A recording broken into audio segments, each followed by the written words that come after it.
तो अभी तक हमने पार्ट 2 तक पूरा कर लिया था। अब पार्ट 3 मेरी वसीयत, ये हमको पढ़ना है। इसके शब्दार्थ देखते हैं। ये पाठ लिखा है जवाहरलाल नेहरू जी ने। इनकी ये आत्मकथा है, इन्होंने अपने बारे में लिखा था। जवाहरलाल नेहरू भारतीय स्वतंत्रता संग्राम में प्रमुख नायक ही नहीं अपितु आधुनिक युग के निर्माता भी थे। इन्होंने अंतर्राष्ट्रीय संबंध, राष्ट्रीय एकता, कश्मीर समस्या जैसे विषयों पर चिंतन को एक नवीन दिशा दी थी। भारत एक खोज इनकी प्रसिद्ध पुस्तकों में से एक है। आखिरी वसीयत उनके देश प्रेम एवं स्वतंत्र विचारों का अनुपम उदाहरण है। तो ये पाठ का अंश उनकी पुस्तक आखिरी वसीयत से लिया गया है। अब हम इसके शब्दार्थ देखते हैं।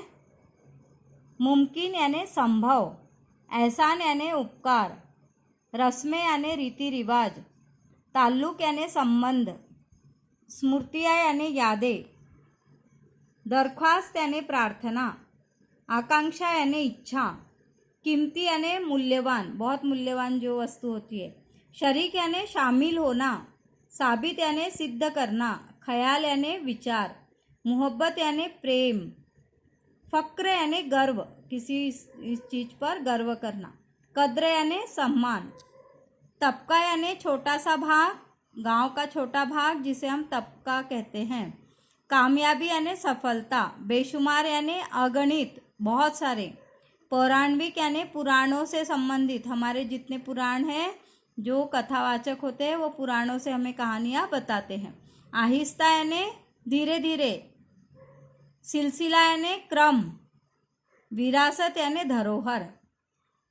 अब हम इसकी कुछ एक्सरसाइज करने वाले हैं। आप उस एक्सरसाइज को कॉपी में लिखिएगा। शुद्ध उच्चारण करना है। आप भी मेरे साथ इसको बोलेंगे।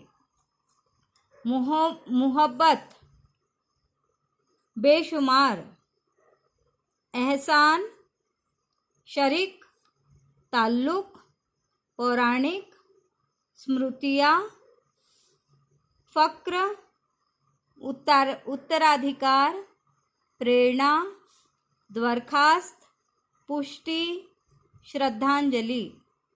ये कठिन शब्दों को आप कॉपी में लिखिएगा और बोलना भी है। प्रश्न क्रमांक 2, कामयाबी शब्द में ना उपसर्ग जोड़कर नाकामयाबी शब्द बनता है तथा देश में वी उपसर्ग जोड़कर विदेश शब्द बनता है। इस प्रकार ना और वी उपसर्ग जोड़कर शब्द बनाइए। उपसर्ग किसे कहते हैं?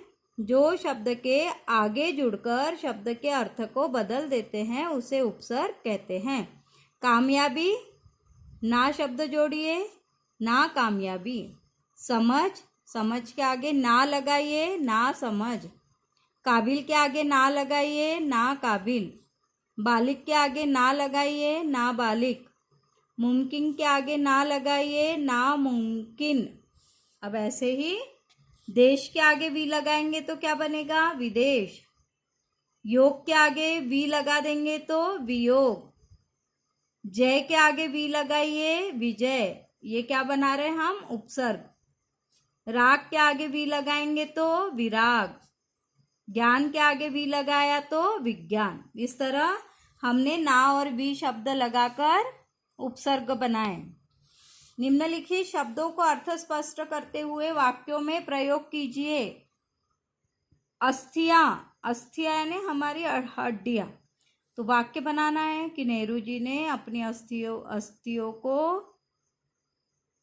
गंगा, अपनी अस्थियों की राख को गंगा में विसर्जित करने के लिए कहा। परंपरा, हमारे धार्मिक त्योहार हम परंपरा से मनाते हैं।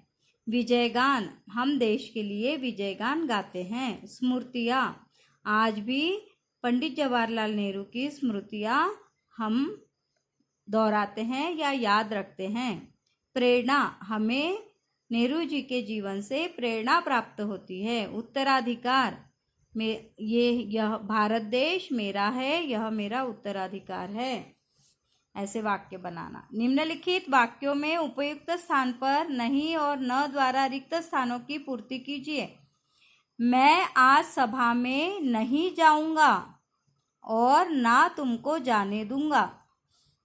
माँ ने मुझे नाश्ता नहीं बनाने दिया और ना ही खुद बनाया। नहीं और न का प्रयोग करना है। नहीं बनाने दिया और ना ही खुद बनाया। नेहरू जी ने कहा, मेरे मरने के बाद कोई धार्मिक रस्म अदा ना की जाए। मैं ऐसी बातों को नहीं मानता।